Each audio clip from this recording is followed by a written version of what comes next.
Okay, let's compare VAPI versus VoiceFlow. By the end of this video, you will know which one is a better fit for your business based on what I'm about to show you right here.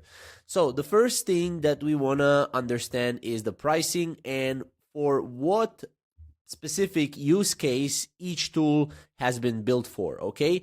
So VAPI is built for voice-centric AI agents here, for incoming and outgoing calls, so inbound, outbound, and it's very strong when you want deep telephony plus voice agent infrastructure.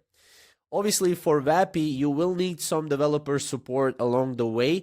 So if you have an IT guy within your business, or if you're alone, if you have an IT guy, I would recommend VAPI, but if you're alone and if you don't know anything about, development, then, you will need to hire a developer.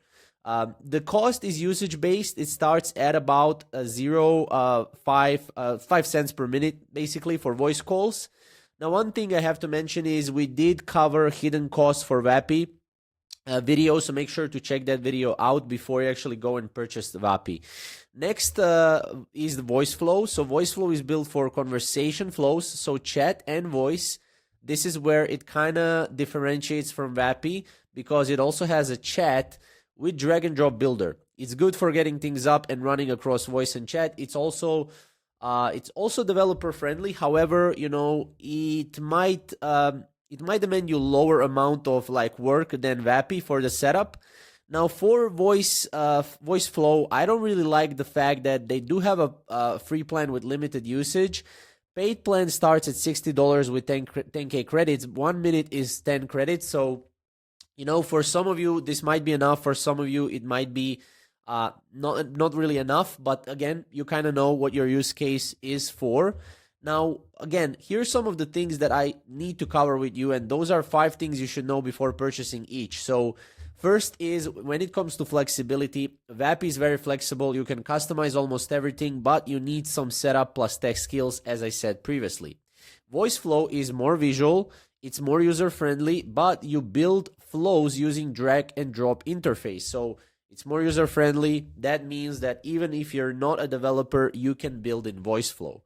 Second, which one is slower, which one is faster, learning curve and stuff like that. A VAPI has slower learning curve, and it's slower to start because you need to connect your own voice, model, and logic providers. This is really good if you want something really custom. So let's say you want to replicate someone from your team with voice, with how they act, with how they talk. It's really, really useful. With VoiceFlow, it's faster to start because you design the conversation visually without deep technical setup. So you don't actually need the setup right here. But again, it has some downsides just because it's not customizable. VAPI lets you choose from many STT or text-to-speech LLM providers. Good if you want to fine-tune voice quality plus behavior. So it's very customizable. You can really customize pretty much everything. That's what I like about VAPI. Now, not to sound here that I'm promoting VAPI. I am affiliate for VAPI, but I really like VAPI because I'm using it myself. VoiceFlow, on the other hand, has a unified builder experience, but it relies on external connectors for voice. It's also less direct fine-tuning with some underlying models. So, with VoiceFlow, you get what you paid for, essentially. Another two last things is VAPI works really well for real phone calls and live voice interactions. This is very important if you want to use VAPI, but you must manage telephony plus providers like Twilio. You need to create your phone number. We did create tutorials on VAPI, so you can check those out as well. VoiceFlow, on the other hand, works great for designing conversation flows for voice and chat, but it's not a telephony system by itself. So this is really the key here to understand which one you want to use. It's usually paired with another call platform. So you might need VAPI with VoiceFlow, or you might need to integrate another call platform to make sure that the AI voice agent is working for you. So in this case, if you see, this is a very common. So you see that VAPI is an AI voice platform, and you see that VoiceFlow is not really specific. So it's chat and AI voice platform, but it needs another call platform to work.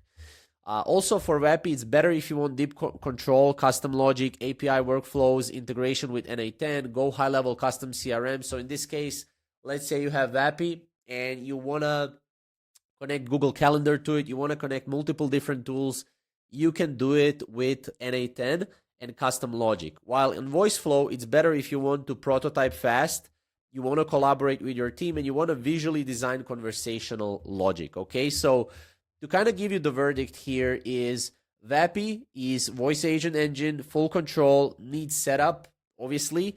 VoiceFlow, conversational builder, it's easy to design, it needs a calling layer when used for phone agents. So if you're a call center, I would suggest VAPI. If you're like a local business that wants everything in one, then, you know, chat and voice, I would suggest VoiceFlow.